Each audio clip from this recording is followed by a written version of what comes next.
Welcome to Slash Bash, where today I am bringing you another Choosing Beggar Reddit video. In our first story, half off banana split. Am I a choosing beggar?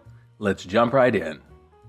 Brewster's Ice Cream offers a deal where one can bring a banana with you on Tuesdays and get half off of a banana split, roughly $8 before the discount and $4 after. Standard Sundays are around $7. The exact rules are vague.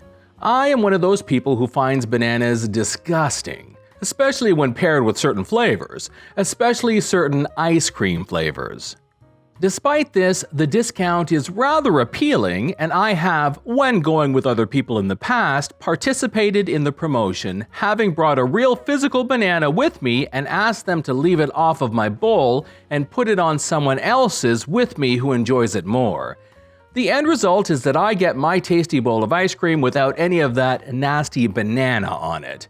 It occurs to me that then if I were to arrive by myself, the actual physical presence of a real banana seems unnecessary. So if I were to present my invisible banana, which I want to use in lieu of a real banana, the amount of ingredients that originated from the store and the amount of ingredients I receive is the same, whether I had brought an invisible banana or a real banana. Now, one might argue that the discount requires a physical banana so as to prove the intention of coming for the sake of the discount. To counter that, I bring with me a card so I can have something to point to as my banana. Look, it even has the word banana written on it. Just like if it were an edible fruit from a tree would not be used and ending up on my bowl of ice cream. Allowing me to use this proxy banana saves several minutes of my time having to acquire a real banana, and saves from the risk of the banana going bad and causing even more of a problem elsewhere. It increases the likelihood that I would visit the store on a random Thursday at a whim, and would as such have me spending more money with Brewster's than would be the case otherwise.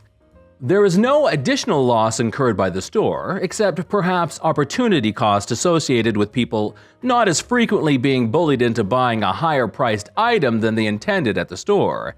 If I were to have come with a banana and asked for it to be left off, I would be given a bowl of ice cream with my whipped cream and fudge and no banana and been happy. If I were to have come with a proxy banana and asked for it to be left off, I would have been given a bowl of ice cream with my whipped cream and fudge and no banana and been happy. I see no significant distinction between these two events that would cause the bowl in the one case to be costing $4 and the exact same bowl in the other case to be costing $7.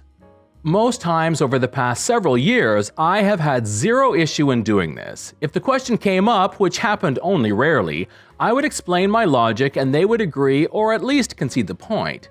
This most recent time, however, the cashier saw the card, thought it was cute, and texted a picture of it to the manager, and was apparently instructed not to accept the proxy as a substitute and to charge full price. The manager even then went on to notify other nearby stores that they own as well. When I emailed a complaint to the Contact Us part of the website, the manager gave me a call the next day, not giving me any chance to explain my point of view on the matter and threatening to call the cops on me if I came back to her stores. Eye rolls. Now, this in the end is only a matter of $3 or so per visit, but on the principle of the issue, I would have expected customer service to be siding on trying to appease guests, even if they were difficult, as I might be perceived to be.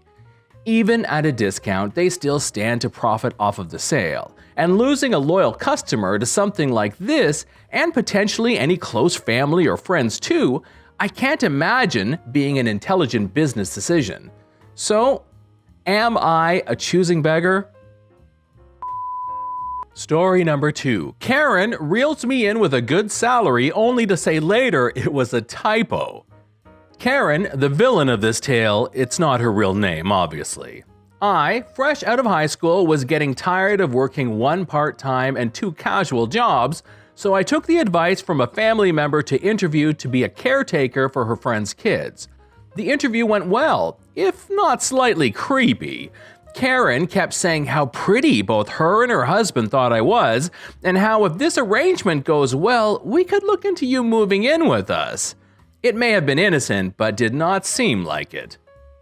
She then goes on a tirade about how her past daycare was abusive for not feeding her child when he threw a tantrum and refused to eat the lunch the daycare provided him. She did admit to me he was still given snacks throughout the day, then went into what the job entailed. I would work 40 to 48 hours a week. I had to take the children, a male toddler and a female baby, somewhere exciting every day. Don't take them to the same old park every day.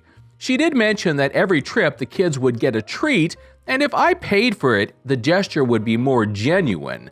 The gas and wear and tear on my car was also mine to deal with. I was to clean, go shopping, and prepare food for her kids throughout the day. Not that frozen crap, and supper for them at least twice a week. If I felt comfortable, it would be nice to come home to a home-cooked meal not made by me, wink wink.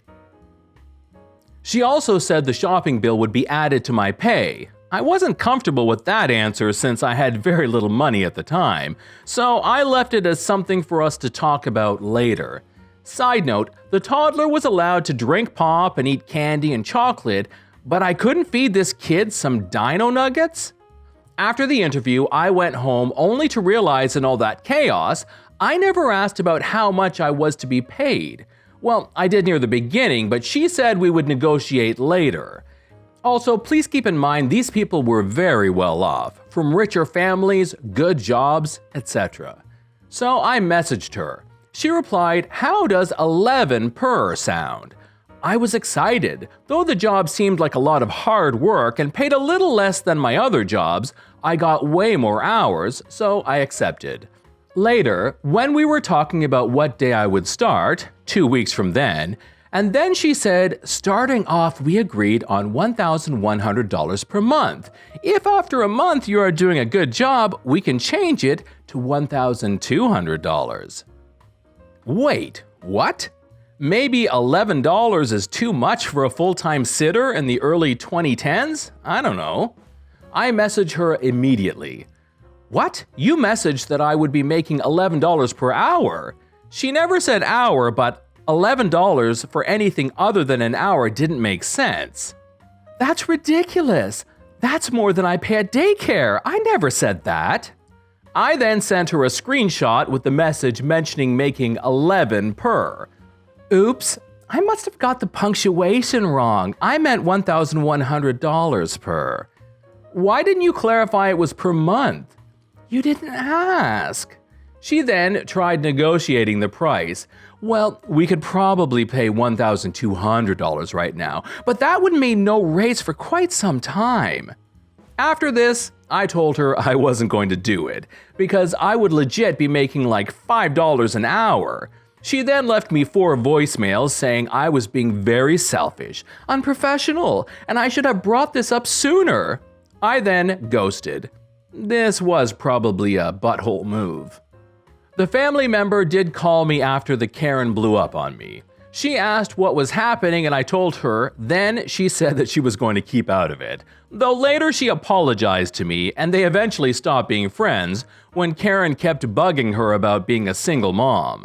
I heard from the family member that Karen was forced to go back to the old daycare. This is John from /bash. Thanks for watching. If you've enjoyed the video and want to be the first to know when the next one drops, then subscribe and hit that notifications bell. I'd love for you to drop a like, share it with your friends, and I'll see you in the next one.